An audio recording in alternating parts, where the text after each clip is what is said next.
ڕۆژنامەوانانی شارۆچکەی کەلاری ناوەندی ئیدارەی گەرمیان ئیدانەی داخستنی کەناڵە کوردەکان دەکەن لەلایەن ئاکەپۆ و دەشڵێن. دەسەڵاتە دیکتاتۆرەکان هەمیشە دەیانەوێت ڕێگە لە ئازادی ڕۆژنامەگەری بگرن. پەرلەمانتارانی هەرێمی کوردستانیش ناڕەزایەتی نیشان دەدەن و ڕەخنەی تون لا دەوڵەتی تورک دەگرن.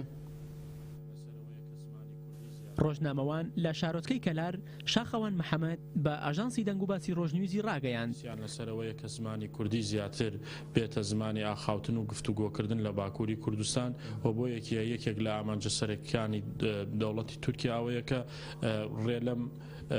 ڕێ لەوە بگرێت کە زمانی کوردی لە تورکیا تەشەنە نەکات. هەر لەسەر هەمان بابەت ڕۆژنامەوانێکی تر بە ناوی دلێر کەریم لە شارۆچکەی کەلار بە هەمان ئاژانسی وت ئەو دەسەڵاتە ئەوەیە ئەو کودەتایە بەکاربێنێ بۆ کودەدا بەسەر نارەکانیە بەسەر ئۆپۆزیسیۆنە بەسەر خەڵکی مەدەنیە و لەو چوارچێوەشدا دەبینین یەکێک لە خاڵەکان کە ئیشی لەسەرەکە داخستنی کەناڵەکانە کەناڵە کوردی و ناوخۆیەکانی تورکیا کە ئەو بە بەشێک لە ئۆپۆزیسیۆنیان دەزانێت.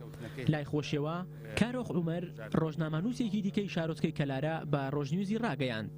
سەرکەوتنەکەی هەدەپەل لە هەڵبژاردنەکەی 2015 تورکیا هەنگاوەکانی دەست پێ کردووە.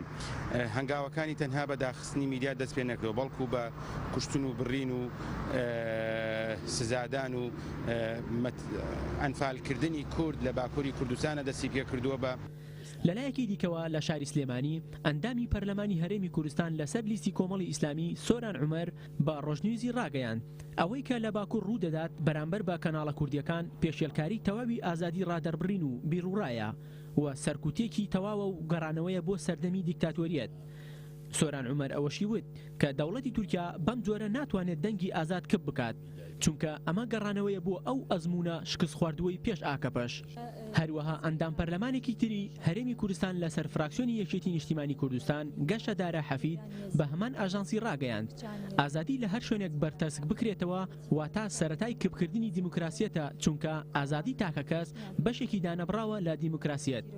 وتیشی دەوڵەتی تورکیا کە چەندەها ساڵە دەیەوێت بچێتە ناو یەکێتی ئەوروپاوە بەڵام بیرمان نەچێت یەکێک لە ڕەگەزە ئەساسیەکانی ئەندامبوون لە یەکێتی ئەوروپادا ئازادی ڕادەربڕینە.